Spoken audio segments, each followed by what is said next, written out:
Welcome to this Windows and Computer channel, and this is the tech news for Friday, November 9th, 2018.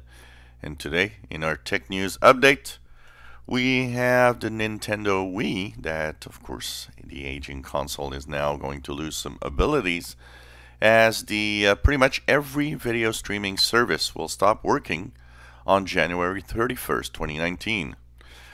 Some users have already gotten some warnings from Netflix saying, hey, we're going to stop the streaming service on your device soon.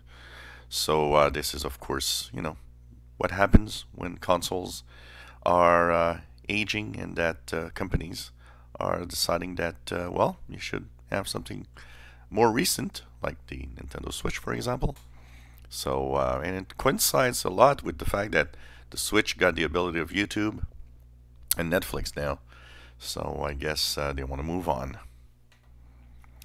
Well, with what's happening with the October 2018 update, the delay is actually creating a problem with OEMs.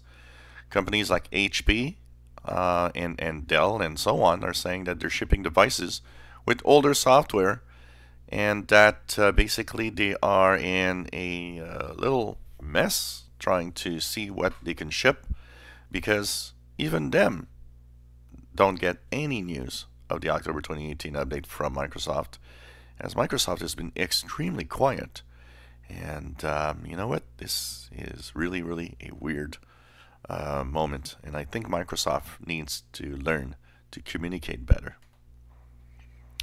If you're in the US and the UK, you can go to the Microsoft Store and download the Amazon Alexa app, as the Alexa app is now available for pretty much everyone. It was very select number of users that had specific devices that had it, but now it's available for everybody.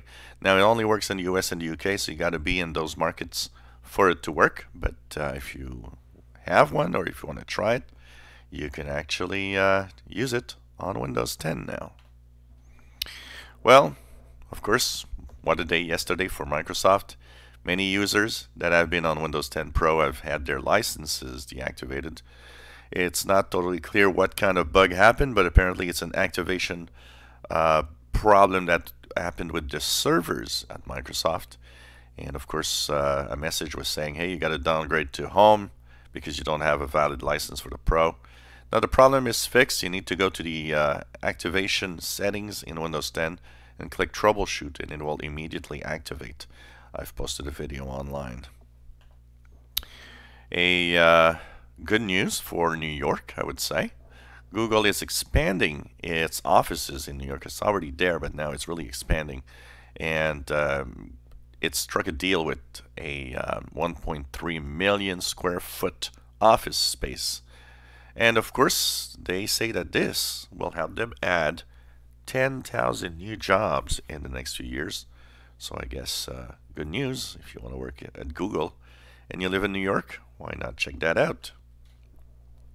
Well, if you are on Android 9 Pie, of course, one of the famous modes that now it has is dark mode. And Google says that they're sorry to have forced the white mode all the time, because it seems that the dark mode is really helping increase battery life, and that it is actually sad that it has not done this sooner on devices. Well, the FCC is working to enforce regulation so that the carriers can block robocalls. Well, T-Mobile, that has been actually doing some work on this for the past 18 months, answered back saying, you know what, we blocked 1 billion spam calls in the 18 months of the program, and they are now working on a call authentication. That means that unless a call is not authenticated officially, it won't go through. So I guess they're saying that they're doing some job on this, and that maybe there's no need for regulation. I don't know. It never hurts to have regulation to force some of these things. Using a flaw in software and hardware, North Korea has been able to send a Trojan in servers that control ATMs across the world. Now, it's mostly Asian and African ATMs that actually have had the problem, but North Korea was able to steal millions of dollars, apparently, in the ATMs across the world. And in one event that happened earlier this year, ATMs saw cash withdrawn in 30 countries simultaneously. And that just shows you that you got to keep safe. Google Chrome, we of course learned that if you go to a site that abuses ads, will block all the ads on that site. Well, it also is warning users now that if you are on a website that is trying to trick you into some kind of subscription or registration, well, they're just going to warn you and say, hey, this looks malicious. I don't think you should answer this form or fill it up. So this is an efforts to actually lower the amount of people falling into some bad guy trick to actually steal money or personal information. Samsung has kind of revealed a little bit a flexible device that opens up as a tablet yesterday. It will be available next year. It uses its own display called Infinity Flex. But to have this device really be breakthrough, there will need to be some killer apps that would use its unique foldable feature. So will this take on, or is this just some luxury device that will not sell that much? This was the Tech News Update for Friday, November 9, 2018. You enjoy our videos, please subscribe, give us thumbs up. Thank you for watching.